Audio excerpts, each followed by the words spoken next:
All right, everybody, welcome back to another episode of Dids in the Dugout.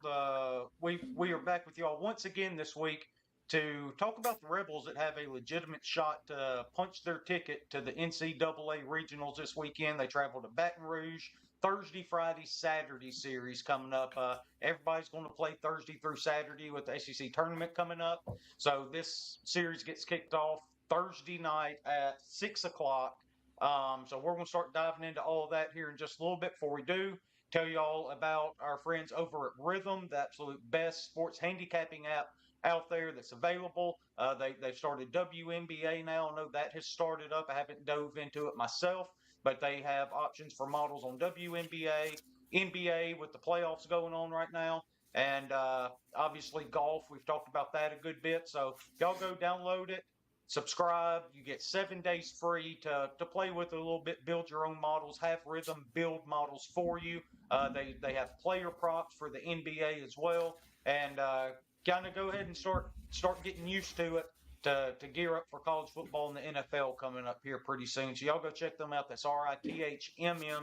Download the app, sign up, get 7 days free. So y'all go give that a shot. I'm joined once again by my good buddy Hitch. He never lets me down. He's here each and every week, twice a week, running him absolutely to death. But That's it. he's grinding it out for me, and he's joined me once again. How you doing, bud? Every day, man. Doing good. Doing pretty good. Ready for this weekend. Yeah, me too. So, but before we get into LSU, we're not going to spend a whole lot of time on it. But Ole Miss traveled down to Hattiesburg on Tuesday night, wrapped up their non-conference slate against Southern Miss. Another pretty good outing for Grayson Saunier, 4 2/3, 3 earned, 5 strikeouts, 1 run. Kind of unraveled a little bit there. He had a couple hit by pitch, and that kind of seems to be the MO with Grayson, right? You see, the fastball has life on it. The really good slider we talked about a good bit. But then if things ever start going haywire on him, he's not quite able to bring it all back in and get out of the inning. He had the 2 outs there in I think it was the second inning or whatever it was, hit by pitch, single, hit by pitch, and he ends up giving up a run there. So just overall, though, another good outing by Grayson. Thought he threw it pretty well. Only 69 pitches. I thought that was big because that tells me there's a chance we see him either maybe at some point this weekend in Baton Rouge, or maybe setting him up for one of those early games in the SEC tournament, potentially on a Tuesday night. That would be regular rest for him.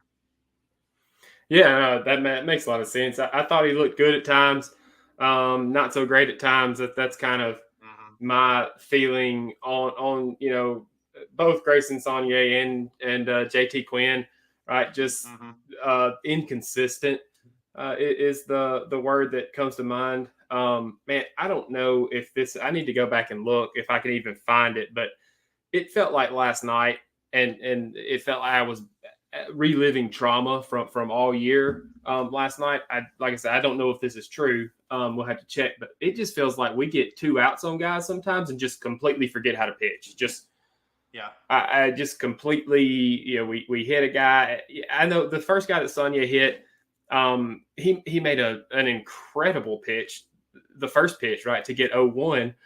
And then he just gripped the slider a little too hard and hit the guy in the back foot, and that kind of unraveled on him, like you said. And so it's just the consistency, and I saw a lot of excellent pitches from Grayson Saunier last night. There were some pitches that he made were big pitches in big spots, but there's also I think if I were looking at it as a coach or as an opponent, right? Like I would key in on. It feels like he leaves his off speed stuff up in the zone a little too often, and Southern Miss didn't really capitalize on it last night, like we were talking about back and forth. They could have. I think if he gets that stuff, all speed stuff, to where he is surprising hitters with a big looper that comes over the plate, that's fine. But everything else being, from the knees and down, going into his junior year, right, he could be big for the Rebels and for the remainder of this year too. Like you just said, I mean, we're going to need him next week for sure. For sure. Yeah. Yeah. Yeah, and I think the big one we were talking about a good bit last night back and forth was the changeup. Man, he had potential to get absolutely destroyed where he was living with the changeup there last night up there around the Mhm. letters. Maybe if you want to sneak one in, like literally once a game, somebody looking for an elevated fastball and you want to pull the string up there, you can maybe do that once, but that needs to be it. He lived up there way, way too much. I was surprised he didn't get hit harder with that pitch. But that ultimately was not what the undoing was for Grayson. Overall, though, pretty solid outing. Only Yeah, a one walk, 4-0 right? lead. 5 Yeah, just one strikeouts. walk. Yeah, good stuff. It was the two hit by Fastball, pitch. That was fastball the looked big good. one. Yeah, I mean the Fastball looked really fastball good. had fastball had life, and Hmm. I thought, like you said, he, did they score all of their runs off of him in that second inning? Or for some No, reason, no, I was no, thinking, no. That's when he made that really good pitch with the yeah, slider to get okay, out of the that's bases what I was loaded gonna jam. say. I think he only gave up one then, Yeah, and then he got into a bind again in the fifth inning, yeah, and that's when it ended up really unraveling. Bring in Gunnar Dennis, and Gunnar gives up the double down the line. Of the three runs that scored off Gunnar Dennis, two went on Grayson's line because they were on base because of him, and only one yeah. went to Gunnar. Okay, But yeah, so that second inning is mhm. I don't want I feel like I've said a lot of negative things about Grayson Saunier, and I don't mean to do that because so one positive thing, right, is in that second inning when he got two outs, forgot how to pitch, right, Mhm. he only gave up the one run, and so um, that shows me he's got that ability, right, to give up a couple of runners and then pitch out, pitch in, pitch out. Every good pitcher can do that. Yep. Every good pitcher can pitch themselves into trouble. They pitch themselves out of trouble. And I think Grayson Mhm. Saunier has that knack to do that. The key word that I think you and I and the other guy that's on here from time to time, if he ever comes back, I think the key word going forward for Grayson Saunier and JT Quinn is going to be consistency. Consistency. Yeah, absolutely. So, but yeah, the fifth innings when it kind of got away from us a little bit. Like I said, Gunnar Dennis comes in, gives up the double, ends up giving up three runs, two on Grayson's line, one on Gunner's. Bring in Cole Tolbert after that. And look, this is a situation of you're not wanting to use too many bullets in this game, knowing that your season's on the line literally 2 days later when you go down to Baton Rouge. You didn't want to bring in the kind of pitchers you're going to end up using on the weekend in high leverage situations. So Cole comes in, really struggles. A guy that we've liked from time to time, right? So at different points throughout the year, the sporadic playing time, particularly with the pitcher, it's really hard to get into a groove in any way. But he ended up struggling. One guy that I have been really impressed with, though, before we get to your player of the night, Hitch, Ryan Rodriguez has come in the last few weeks, and he's become a legitimate left-handed option out of this bullpen. Goes an inning and a third, strikes out three, I think it was, with no walks. Only gives up one hit. I think he's looked really good the past 3-4 weeks in the sparse playing time he's been able to get. But when he has gotten in there, he's made the most of it. I feel like. Yeah, you're 100% right. And in fact, I was expecting it to be Ryan Rodriguez after Saunier, Yeah, me instead too. of Gunnar Dennis to pitch to Pato. But we didn't get that. But Ryan Rodriguez came in after Tolbert through I think maybe a third of an inning. Had some problems. Ryan Rodriguez comes in and pretty cleans up that inning. Gets us back in Yep. the dugout, and then comes in and throws a clean, was it seventh inning, and so yeah, I think you've got I think at least a guy that you and I were probably pegging for a lefty specialist because that's most of the role that we've seen him in when Mike goes to him out of the bullpen. It's to get out a left-handed guy, but I know of at least a couple of times that he's been able to get the left-handed guy out that Mike's asking for and continue that inning. So I mean that's Yeah, big to be able to do that, especially that's a with the Austin huge thing. Simmons injury, right? Yeah. And it is something that we haven't had in I don't know years. Two left-handed Years. guys in the bullpen, Right. Yeah. crazy. Yeah. I know because Wes Mendez is obviously taking on that role too. And if you still had Austin Simmons, then you'd have three legitimate Yeah. options out of that pen from the left-handed side, which would be huge. A guy you're really excited about, I'm really excited about. I think fans are really starting to see the stuff in itself and how it could play up to this level. Patrick Galley is, from a stuff standpoint, one of the most intriguing pitchers out of this bullpen, I think is the way I'd put it. Can go up there and can run it up in the mid to high 90s, no problems at all. The big pitch for him is that slider, though. He has that wipeout slider that really gets people out in front when they're sitting on the upper 90s fastball. He came in and looked incredible last night. 1 inning, 1 hit, no walks. That's going to be the key to his entire career at Ole Miss. If he can keep the ball in the strike zone, don't walk people, let his stuff play, has a chance to be absolutely dominant out of the pen.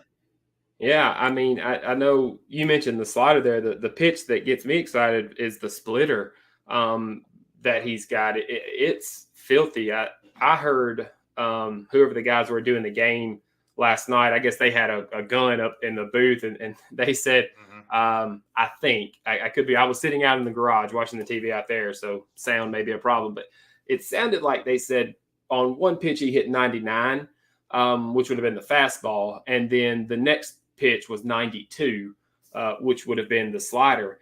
And man, Blake was standing there watching the game too, and a lot of times little small intricate things she doesn't catch when it comes to watching the game, and even she described his ball as just dying when it got to the plate. Like she could tell that it was looked just like the fastball, and then right at the end it just completely just dies. I mean, it looks like a fastball for 62 of the 66 feet, and then once it gets to the batter, I mean, it just dies. It's a dynamic pitch, and like you said, if he throws strikes, which I can't remember the outing before last week, but I don't think he walked anybody last week. I can go back while you talk in just a second, look at that box score. But, you know, I think he's done his job when it comes to throwing strikes and striking guys out. Yeah, I'm actually looking at it right now. Okay. I pulled it up. He pitched against Murray State. State. 2/3 of an inning. Again, no walks against them, 2 strikeouts. Then before that was the first time we had seen him since the Tennessee series up in Knoxville. And he struggled some there. He got knocked, 2 walks. Yeah, but that's in Knoxville against a really good team. I think it was on that Sunday too, maybe. Inning, no walks. Yeah. I mean, I'm sitting here looking at it. It's really not as bad as I thought. On the year, he's only thrown a total of 4 innings. He does have 4 walks. All 4 of those walks came in 2 appearances, 2 at Tennessee and 2 at home against Murray State. The 6 strikeouts, again, I think he just has an absolutely electric arm. And if you find a way to harness that thing, an absolute weapon in the making here for Mike Bianco going forward with this kid. He really he's has going to be something to watch. He really has closer stuff. When you look at the way he pitches, he's throws hard. He does have a ball that will change planes from I guess arm side to glove side, and then he has a pitch that will change planes from top to bottom. And so that really, a 3-pitch mix as a reliever is a big deal, especially if you can, command all 3. Yeah. Well, that, and especially if you're running it up to 99 and you got to sit there and be ready for that as a hitter too. Real quick, just kind of looking at it through the hitters from last night's game. Luke Hill continues his toward pace, 2 for 4 last night with an RBI and a run. And the 2 outs he made, he barreled up. The 2 outs he made were barrels. Yeah. One to the outfield and one right to the shortstop there. Just about got over his head as well. And Andrew Fisher just continues to be the guy that's just going to drive in all of the runs that you give him. And that's why it's been such a good move with Luke Hill moving up to that leadoff spot as hot as he has been. Get him in front of Andrew Fisher. Get him in front of Jackson Walks. but because that's what that guy does too, right? Yeah. Just Hey, putting the barrel on the ball and walking. look, I don't commend Mike a lot when it comes to the lineups. Mm-hmm. I I heard the number the other night. I knew that it was high, but I heard the number the other night when they said that we've played 51 games and we've used 47 lineups. Man, talk about consistency. But yeah, what you just said about taking your hottest hitter or your best hitter right now over the past since Yeah. we started SEC, he's been by numbers has been the best hitter Yeah. and or best on base guy, and put him in Mm-hmm. front of your guy that's going to drive in runs. Now, I will give with one hand and take away with the other, right? If that's the case, why not put Jackson Ross in the 2 hole and let Andrew Fisher have two? Because Jackson Ross walks so much, right? He gets on base so often. He was 0 for 3 last night, but he was still on base because he got a walk. And so why not put Andrew Fisher in the 3 hole? I mean, I guess you don't want 2 lefties back to back, him and Furnace, but then bump Furnace. I don't know. It just right there, but because you don't have it only anybody makes else half you can sense to bump me. up to the cleanup spot. Yeah, There's nobody else but that could hit in the 4 hole besides Will Furnace if you did that. yeah, I get it. But I don't just hit 2 lefties back to back. I mean, what's the big deal? They can hit. Yeah. I mean, I'd be fine with that too. I'm all about getting your best hitters the most at bats in the game, and by that logic, Andrew Fisher would be leading off for me. But the way Luke Hill's going, he's been our best hitter in SEC play from an on base standpoint, getting on base. What was it I sent you the other day? He's like 7th in the SEC in batting average in SEC play. It's like 329 or something like that in conference games. Dude's just on a tear right now. He's going to end up hitting 300 this year by the time it's all said and done. May even be. I think he was at 296 or 298 for the year last year last night going into the game, and then he was at. I think his 3rd at bat. I think I remember seeing because I remember you sent me that message about him, and his average was 300. I think on his 3rd at bat. Okay. So it's probably just underneath that right now. Yeah, but. Overall, though, Rebels didn't get a whole lot from a whole lot of guys. Just kind of looking down the lineup, Jackson Ross 0 for 3, does get that walk, gets an RBI. Will Furnace 0 for 4, couple strikeouts. Ethan Groff 0 for 4, 2 strikeouts. Campbell Smithwick 0 for 4, 2 strikeouts. Reagan Burford 1 for 4, so he keeps hitting a little bit, 2 more strikeouts. Trayson Hughes 0 for 3. With a walk and a strikeout and scored a run. I did want to talk about this real quick. I think it would have been the 4th run we ended up scoring. Let me see, trying to find it. No, it was the 3rd run we scored when Luke Hill singled into center. Mm-hmm. Trayson Hughes ends up scoring on that play right there. I thought the play before that was really big with Trayson able to go first to third on the Eli Birch single. And the thing is, if he would have gotten thrown out because the throw beat him, if he would have gotten thrown out, people would have lost their minds, but nobody says a word about it because he was safe. Those are the situations where you take your really fast runner and really good base runner in Trayson Hughes, and you push the issue because it was going to take a perfect throw to get him out at third. Throw beat him, but it was in the dirt. There was a hop. He was able to get under the tag, and he was safe. Ends up leading to a run there. That's why you don't hear me say a whole lot about bad base running and pushing the issue. I mean, if it's if he's out by 10 steps, you're going to hear me say something about that. But when it's a bang bang play like that, I'm going to make a college outfielder, third baseman make the perfect throw to get a guy out. To get another guy into scoring position like that. Really like that play from Trayson. Ended up leading to a run for us. Yeah, I mean, when you think about it, just in simple terms, 2 people have to be perfect, right? Yeah. When a play like that happens, and as the runner, only I have to worry. I just have to worry about getting there as quickly as I can, sliding in. You've got a guy that's got to worry about making a good throw. You've got a guy that's got worried about catching the ball. And so I think getting a tag down. Yeah, I think we said last week, I think maybe Groff got thrown out at the plate last week or something. And we said, hey, it's fine. It took a perfect, it would take a perfect throw. And that's exactly what he did. Well, this is that situation where it works out on the Ole Miss side, where we say, hey, it took a perfect throw and he didn't make one, so we're safe. And I'm with you on that. I'm always for, pushing guys to make them make quick decisions, because that's what this game is about. Put pressure on the other team. Yeah. Speed it up a little bit for them and make them do something. The pressure's not on you at that point. Yep. So I just wanted to point that out. I thought that was a really good play by Trace and ended up leading to a run.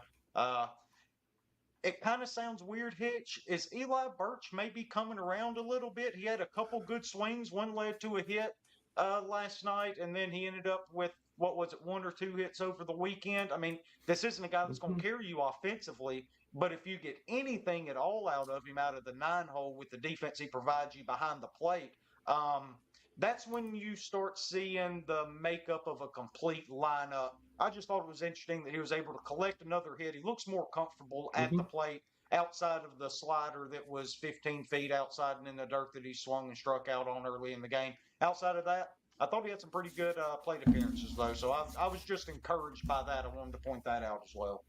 Yeah, I mean, if nothing else, as the 9-hole hitter, your job is to obviously try to get on base, but it's to have, good at bats, see pitches, and to turn the lineup over, whether that's walking, HBP, HBK, no, just kidding. A base hit, whatever the case may be. And yeah, I think that Eli Birch has come on probably since maybe that midweek game, that 15-inning game. I think he may have had a hit or two. But he's really come on these past couple of weeks. And, we're starting to say this about a few guys, and it's starting to make me feel like, oh shit, here we go. All right, let's go. Yeah, we're kind of starting to put things together a little bit. But look, so I lied to y'all at the beginning of the podcast when we started this that we weren't going to spend a lot of time on this. I look up, we've talked 22 minutes about this damn Southern Miss game, so I have to move on. That's not a lot of time. That's kind of what happens when me and Hitch kind of get together and we start shooting things off of each other. We start rambling a little bit, finding things that we like that we haven't talked about previously. And so we should probably talk about this before we do this. Yeah, absolutely. Because we don't do any of that. We send, hey, you ready to go? Yeah, me too. Let's go. Right, let's hop on and do it. So that's how this goes. All right, but let's move on. Ole Miss, huge series this weekend. Going to Baton Rouge, LSU 10-17 in the SEC, 34 in the RPI. Again, Thursday, Friday, Saturday series, just like everybody in the SEC. 6:30, 1.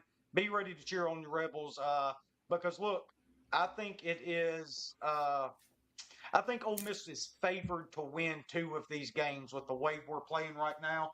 And I was just sitting here kind of looking at different things. LSU is 5-11 this year against RPI top 25 teams. Ole Miss sits at 24. Okay, so we have the advantage there, and Ole Miss needs 2 wins to get into the NCAA tournament. LSU has to sweep to have a chance to get in. And quite frankly, with their metrics aren't near as good as Ole Miss. I'm not sure 13 gets them in. Now, maybe with the LSU across the chest, the fact that they're defending national champions, maybe they get a break. But before last weekend at Bama, they dropped 2 out of 3. Before that, LSU had won 3 straight series in SEC play. So they had kind of turned the corner a little bit. They took 2 against Texas A&M, and then the other 2 are the 2 bottom teams in the SEC, though. They took 2 versus Auburn and 2 at Missouri. So I think Ole Miss has the upper hand here. We've won 5 out of 6 in Baton Rouge, right? Ole Miss is playing really good right now. Won, what would that be, 4 of our last 6, so our last 2 SEC series. Really should have swept Auburn. But the key game for me in this one, Hitch, is Thursday night's game.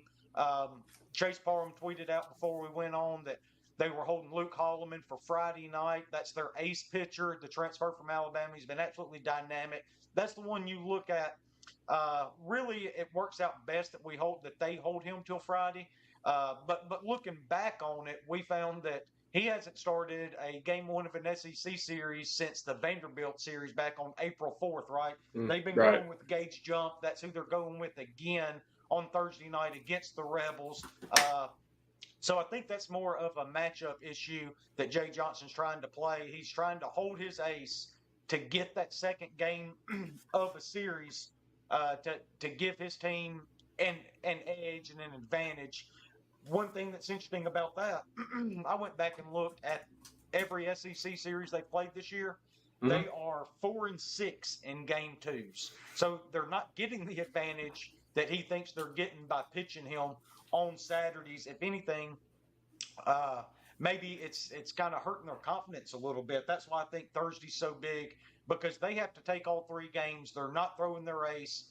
If Riley Maddox goes out there and does what he needs to do, keep the ball down, get a lot of ground balls, and the defense plays well behind him, if we take that Thursday game, this LSU team might end up laying down knowing there's no chance for them to make the NCAA tournament at that point, even though they still have their ace left to throw on Friday. Yeah, that's a good point. It's surprising to me. I don't know. Maybe Hallman is more comfortable on Saturdays. I don't know. It doesn't make a lot of sense to me in a must-win situation to not throw my number one. Yeah, I don't understand that move, but you said that the big game. One thing it does do is it sets up a Friday pitching matchup that is must-see baseball from an SEC standpoint with Luke Hallman and Liam Doyle. You're going to see the two guys from each team that have the best stuff, the best chance to be really dominant over the course of an entire game. Because Liam's stuff when he's on, like you saw last weekend against Texas A&M, just dynamic out there with the fastball when it's playing up the way that it is right now. So I think it's going to be really fun to see that game on Friday night between those two pitchers. But again, first things first, Thursday night, Riley Maddox, same formula that we've had the entire season for him, right? Especially with guys like Tommy Tanks and guys like that Jones in that lineup. Keep the ball down so they can't do damage. Yeah, you said that Friday night was the game for you, and I think I'm going to go an additional night. For me, Saturday is the big game. It's the swing game there because they're holding Hallman, right? If we take Friday night, Friday game, it's Thursday, Friday. Sorry, Saturday, yeah, so shit. Friday. Sorry, yeah. Game 2. That's right, game 2. So if we take game 1, right, because Riley Maddox comes out and he pitches the way that he has pitched every Friday night. I know that he doesn't have a lot of wins and we lose on Friday night a lot, but that is not indicative of how Riley Maddox has pitched on Friday nights at all. If you've watched the games, you can tell. And so I think with him going on Friday night, and I think last Friday night was a big confidence boost, maybe for this defense, because they see what they can do right behind Riley Maddox. If they play defense well, or if they play solid defense, they see we can beat anybody. And so going into LSU with them, I haven't necessarily looked deeply into Gage Jump, and I haven't watched him pitch. I don't know even what his pitch mix is. But if he's the number 2 guy going on Thursday night against Riley Maddox, I feel pretty confident in the way that this team's playing, the way Riley Maddox is pitching. And then so it comes down to Saturday. And if we can take Friday and Saturday, LSU absolutely lays down on I'm sorry. If we take Thursday and Friday, absolutely they will lay down on Saturday, I think. And we can take that sweep. And we keep talking about the postseason, right? A regional. And there's a bunch of bad stuff's got to happen for us to not make the SEC tournament, right? We have to get swept. Missouri has a sweep, whatever. But if we go into LSU and we sweep LSU, right? We talked about it on the recap show. I don't remember what I did with it, but the teams above us, right, are playing like somebody's playing Tennessee, somebody's playing Alabama, somebody Georgia, right? And so we can go to Baton Rouge and not just the goal shouldn't be go to Baton Rouge and sweep to make sure that we get in the postseason. It should be that, and let's go improve our seeding in the SEC tournament, and that also helps improve our regional chances and where we go for a regional and what seed we're in once that time comes. Yeah, absolutely. That's definitely something that's in play this weekend. For me, I've been thinking for a few days what I was going to say when it comes to the my prediction for this weekend, and I kept going back to the game with Holloman, right? Hmm. That's the big one. If we're able to take it, I think we are able to sweep. But I think no matter what, we do take the other two games, and I think they improve the chances of that by having Gage jump pitch on Friday. There, because look, Riley Maddox has been really, really good for Ole Miss. The numbers don't indicate just how good he's been. He's been let down a lot by Hmm. this defense, a defense that has played a lot better here the last couple of weeks. And you've seen what Riley Maddox can do when he doesn't have to worry about getting 4 and 5 outs per inning. If he only has to get 3, he's pretty damn good. And that's what's been going on right now. And but at the same time, I don't think anybody is going to say that Riley Maddox is one of the best, 3, 4, 5 aces in the SEC either. What he Mm-mm. does, he goes out there, he knows who he is, he knows what he has to do, he does his job, and he lets the team behind him play to give himself and Ole Miss an opportunity to win every single game one that he has pitched so far this year. And so not pitching Holloman, I think, gives us an even better chance to take that first game.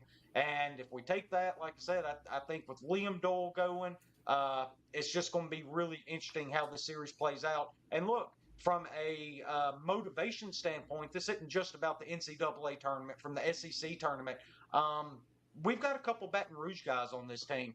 Will Furness, Luke Hill, those guys want to go in here and they want to make a statement in their hometowns.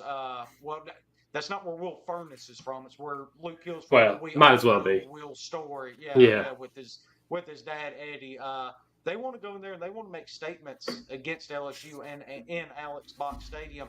And trying to think of who it was, I want to say Trayson Hughes, maybe.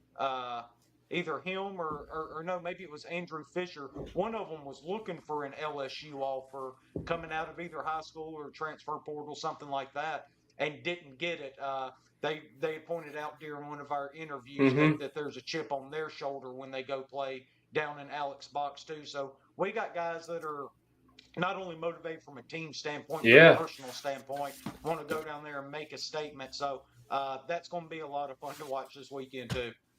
Yeah, and I got sidetracked just a second ago talking about game two and Liam Doyle and why I think it's so big. I think like I said Liam Doyle probably maybe has the best stuff as a starter. When it comes to that fastball he throws and the cutter and the whatever else he's come up with. I don't since the season started. I don't even know. It's Uh, almost hard to keep up yeah. with his repertoire at this point because it almost seems like there's something new where he's throwing a certain pitch a different way almost every weekend now. Yeah, but I think, yeah, I think with Holloman, not Holloman, Hallman coming out and pitching on Saturday, it's if I were Liam Doyle, I would take that as a challenge, right? I would take that as a okay, you're going to put your guy against me, the guy, de facto making me the guy at Ole Miss, whether I am or not. You're putting your guy against me, makes me the guy. And I would want to come out and I would want to help my team win and prove a point. Having said that, you know how much I love emotion, right? But I think in this, I know we went to Tennessee. We've been on the road. Alex Box is a different animal, right? It's a very difficult place to go on the road and play. We've had a lot of success there over the past couple of years. But I hope Liam goes in, keeps his emotions in check while still being able to show that emotion and just do what you did last week, man. Fill it up, fill that strike zone up, right? We've got Tommy White, Tommy Tanks, and Jared Jones, right? Those are the two big right-handed bats that be careful with. But fill that strike zone up, have guys make defensive plays behind you, and let's go take game two and who it doesn't matter who you put up there. Take anybody on your team and put up there. We're going to beat them. And that's the mentality I want the guys to have going into this weekend. Yeah, absolutely. And again, I love Ole Miss's chances in that game two that we keep talking about. We spent so much time talking about. One thing when we started looking at LSU though that makes me feel even better about it LSU struggles hitting left-handed pitchers so far this year. That's one thing that I took away from looking at splits. They were at I think 268, if I have that right, against lefties 260 so far something. this Yeah. year. Yeah, 268 with an OPS of only 848. Basically, when it comes down to our lefties pitching to LSU, you need to watch out for Tommy White and Jared Jones, and that is basically it. Jones is, let's see, 333, 10 home runs, a 1396 OPS against lefties. And Tommy White has 8 home runs, is hitting 314 with an 1106 OPS.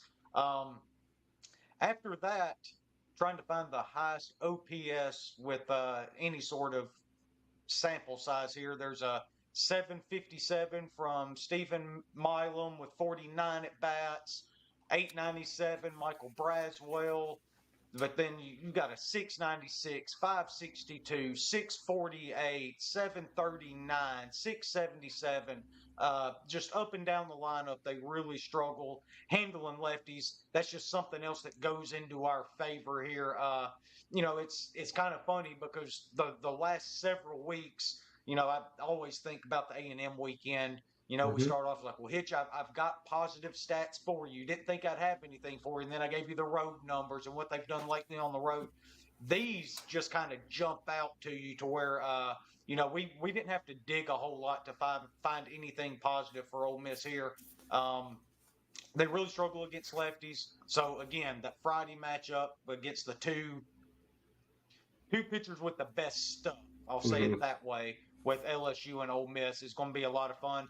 And look, and then you turn around on Saturday with Mason Nichols. Guy's been absolutely nailed since taking over that Game 3 role for Ole Miss. We have a distinct advantage. LSU has not announced a starter. I imagine they're waiting to see what their bullpen looks like and what kind of arms they have available come that Saturday at 1 o'clock. But no matter who it is, Ole Miss has a distinct advantage on that Saturday with Mason Nichols going. So your goal is to take one of the first two and then go win this thing on Saturday and punch your ticket. Yeah, 100%. I think Friday night we just see Riley Maddox have that sinker, have these guys, throw strikes first of all, have that sinker coming in on these right-handed guys, busted them, in on the hands, have a lot of ground balls. I think Saturday. Now, when I said fill it up for Liam Doyle, I don't mean throw every pitch as a strike, right? I mean is you go out, get ahead, right? Get 0-1, and then you can start nibbling, right? Once you start nibbling, that's when guys Tommy White has 32 strikeouts on the year. Jared Jones has 50-something strikeouts on the year, right? 32 is not a huge number, but that does tell me that these guys, these big power guys, will go out and chase. Tommy White might be having the quietest 20 home run, 60 RBI, 320 season ever. But he's done it for 3 years now, and so everybody kind of expects it out of him. You definitely don't want to be in. I'll steal the coach from Alabama. What's his name? I'll steal his line. You don't want to be in the danger zone with these guys because a guy like Tommy Tanks will make you pay. The danger zone, I'm guessing, is from probably the belt to the navel to the thighs, right? So as long as you stay up here at the letters, in on their hands and change their eye level, I think that you'll be okay on Sunday in Game 2 for Liam Doyle. And then, Game 3, Mason Nichols, just same thing I would say to Riley Maddox. Just keep doing more of the same. Mason Nichols utilized the fastball more this past week, and I hope he continues to do that because he doesn't seem like it, but he pitches much more like Liam Doyle than he does Riley Maddox or maybe anybody else on the team. Mason Nichols pitches up in the zone. He gets a lot of fly ball outs, and he is a strikeout guy. So again, get it up in the zone, but don't let's keep it up here and make sure we keep these guys in the park. The only other thing besides solid defense that I would like to see this weekend, and my thoughts going into it, is don't let Tommy Tanks and Jared Jones beat you. Right? We have said this, I know in the Tennessee series, I know we said it in the Georgia Georgia. series, all of these other ones, just get the guys out that are around these two guys. It's really similar to Make me. somebody else beat you. Yeah, it feels really similar to me to like Mississippi State. You don't want Dakota Jordan and Hunter Hines to beat you, right? You want the other 7 guys in that lineup to do whatever the hell they need to do to end up beating you, but you do not want those 2 big bashers to be the difference in the series. So I think it's really similar in that way. You can't, and this is something that we've been really not good at this year, is you can't put yourself in a position late in the game where you have to pitch to these guys. It's a recipe for disaster, and it bites us almost every time. Constantly. So I mean, you've got those guys in front of them. Get those guys out. Not saying pitch around Tommy Tanks and Jared Jones, right? I mean, go at them in certain situations, but don't let those be the guys that beat you. Make the guys around them beat you. And man, if that happens this weekend, I will be. We win, right? But that's the thing I'm looking for is maybe some growth from this team heading into the SEC series.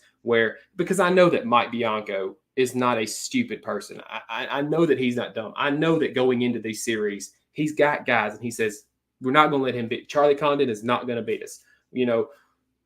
I don't know why we continually put guys on in front of them.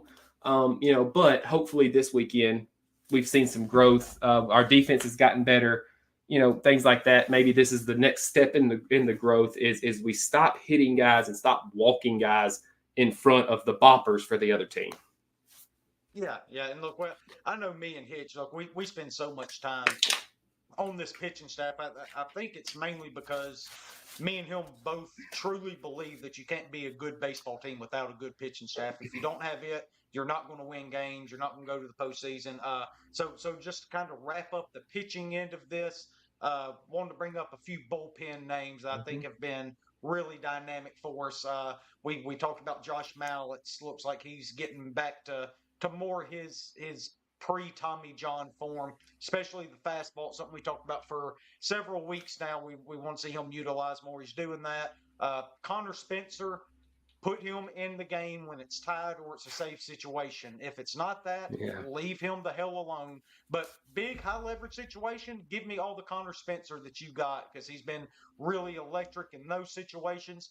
Guys, Mason Morris, Braden Jones have been really good. Wes Mendez, a guy we talked a hell of a lot about last weekend after what he's done the last couple of weeks, really showing some flashes of truly being special. And then Galley, we talked about earlier. Takuian's another guy that I still think has something in him that's going to help this team. We haven't seen him in a few weeks for whatever reason, but keep it in the back of your mind. You heard it from Dids and Hitch first. Something's going to happen where Takuian is going to end up helping this team out of the bullpen. I just really like his stuff and his demeanor out there on the mound. So that's kind of the whole ball when it comes to the pitching staff there. Is there anybody that you would want to add from the bullpen that I didn't mention or touch on any of those guys? Mitch Morrell, right? Like I just like to see. I would just like to know why he hasn't pitched in 2 weeks or something. Yeah. I don't know. That would be something that would be interesting to find out, though. But yeah, that's another guy that we've talked about probably privately. I don't know if we brought it up on the show or not. That just want to know what's going on there, because he's a guy that's pitched a ton for us and has really helped us out of the bullpen. So 100%. So all right, well, before we get out of here, just kind of a couple hitters you're looking for. We brought up Luke Hill and Will Furness, kind of going down there to prove a point. Andrew Fisher has eclipsed 20 home runs, first time since obviously Elko did it back in 2022, so it hasn't been that long, but just a really great year from him. Burford swinging the bat well, Trayson swinging the bat well. Is there anything in particular you're looking for out of this lineup besides maybe a possible Drew Markle start? Yeah. Well, I mean, you got Gage Jump in game one. He's a left-handed guy. We know how Yeah. Mike likes to stack the lineup, so I'm sure that you would probably see Utermark either at DH or third, and then Fisher at DH or third, whichever. Right field. Let's see. Well, you may see him in right field. I think you need to Yeah, keep Trayson in this lineup, though, the way I he's do playing too. Yeah, and just the cornerstone that he is out there defensively. That would tell me a lot come Thursday night against the lefty if Mike runs Trayson back out there that he's I kind don't of think he will. sold on the fact. He's sold on the fact that he's just going to be the right field. No, I'm not sure he will either. I'm trying That's to think kind of of who else would now. play out there. Now I Right. wouldn't be Campbell Smith would like No, it no, wouldn't right-handed bat, surprise me. right-handed bat, right-handed. Yeah. There is no more. Markle, I I mean, guess. that's it. I mean, what you would do is you would put Udermark in right, Right. Fisher at third, and then put Smithwick at DH. That's really the only other option there. But you're still playing a lefty either way. Yeah. Yeah. No, that's a miss. Saturday though. Okay. Or not There is Saturday. a caveat. There is a caveat here. I do not know the status on Ethan Leger. He might be back this weekend. I True. looked before we started recording. Haven't seen anything. I'm sure we'll probably figure something out about the time we stop recording here. That's usually how that goes. Or before the game on Thursday, obviously. The lineup. Yeah. Now, if Leger's available, then That's I different. mean that makes it a little bit easier because he's going to take over left field, and then you figure out what you're going to do with that jumbled up mess of Udermark, Fisher, Ross, Hughes, Smithwick. How you incorporate those guys because there's just not enough spots at that point. Yeah. Well, I will say this. I think that regardless of right-handed or left-handed, I think that Reagan Burford has played his way into this lineup all three games. Doesn't matter if it's right-handed or left-handed. 100%. Let's see. I think Eli Birch. You'll see Eli Birch behind the plate all three games. The outfield is probably where Mike gets creative. I think probably in game two is where you will see Smithwick and Hughes in the lineup and Udermark out. But we'll see. Mike has yet to surprise me with a lineup he has constructed. It's something that blows my mind every time. But let's just go win. Yeah. Let's go win too. So definitely going to be interesting though on. Oh, but wait, I'm sorry. I just completely dodged your question. You asked me a couple of hitters. I think it's going to be interesting how they pitch Andrew Fisher because he's probably the guy that LSU podcast is talking about. Don't let him beat you, right? Yeah. So I think it's very interesting how they pitch him. Started noticing on in the A&M series on Sunday, he and Furness both saw heavy doses of off-speed stuff away. I expect probably the same thing. I think I'm really looking forward to Luke Hill being there at the top of the lineup and going back and playing in Baton Rouge as hot as he is. I hope he has a good weekend. And outside of that, man, it's time for Ethan Groff to absolutely bust out of that slump he's in. He keeps barreling balls up that guys make plays on, whether it's a ground ball or a line drive. And so I think this weekend is where those barreled up balls for Ethan Groff start finding holes. And so I think Groff's going to lead the way this weekend for us at hitting. That's my prediction. Okay. Yeah, that's a bold prediction there then. I'm looking for really the lineup construction that we just talked about. I just think it's really interesting, especially with the lefty on the mound on Thursday. What Mike ends up running out there, I'm not going to even try to predict what it is because there's no way I'll even get it right. But I do think it's interesting, especially if Leger's back, because that makes it more of a jumbled up mess to kind of work through there. So, but overall, the Rebels know what they need to do. They got to go get two this weekend. If they do that, I don't really think it matters what they do in Hoover next week. They're locked into an NCAA tournament berth. So let's go ahead and do our predictions, Hitch. What's going on this weekend? How many of the Rebels win? I think we win Friday night. I think we sweep. Just because I was thinking 2 out of 3 because it is so hard to beat a team 3 times at their place. And this isn't a I'm a Rebels fan, we're going to win, we're going to sweep kind of thought. It's more of a. I think that we win on Friday night. To lose last weekend. Yeah, right. Yeah, I think that we win on Friday night because I think this. I said it earlier. I think that this team Thursday. I think that this team has seen what they can do when Riley Maddox is on the mound and they play defense, and I think that's going to be a point of importance for them. And then if we win on Friday night, all right, Liam Doyle has got the stuff. We've seen it a bunch of times this year to come out and just absolutely shut down this LSU lineup, even with Tommy Tanks in it. And so I think that we hold the advantage on Saturday with Liam Doyle. And then, we both said it earlier, if we take the first 2 games, there's a great chance LSU lays down. And that's why I'm going to say sweep instead of 2 out of 3, is because I think that if we take 2 out of 3, it's going to be a sweep. Yeah. Mine is I initially go 2 out of 3 with the swing game being the Friday game with Doyle and Holloman. If you could tell me the outcome of that game, I feel like I could for sure tell you the outcome of the entire series because Ole Miss either wins 2 or they win 3. Like we talked about earlier in the show, I think it actually sets up better for Ole Miss that we face Holloman on Friday against Liam Doyle. I just think it gives us more advantages and gives us a better chance of beating a legitimate SEC ace in Luke Holloman. So I'm also going sweep. Rebels win 3, get to 14-16 after starting out 7-14 in the SEC. Ends up with a sweep in Baton Rouge. Kind of feels like I've seen this story before, but we'll let I've read this book. I've read this book. Yeah. I've read the book. I know the ending, but I'm still going to watch it play out anyway. So it's going to be a lot of fun, though. I'm definitely excited for Thursday night to come around.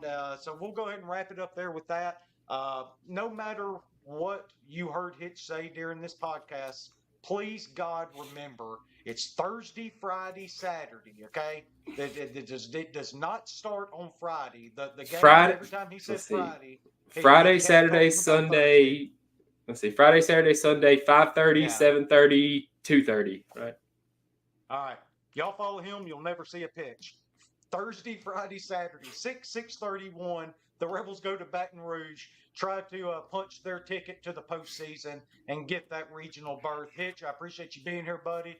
Can't wait for these games to get going. Yes, sir. As always, me and Hitch will reconvene this weekend and tell you all about it. Whether the Rebels won none or won 3, we're going to stand here and we're going to answer your questions for you. So I appreciate y'all tuning in. Again, find this on YouTube. Find it on Spotify as well. Just search Dids in the Dugout. And we will talk to y'all here in just a few days. Hitch, hi, Toddy, bud. Appreciate it. Hi, Toddy. See you, man.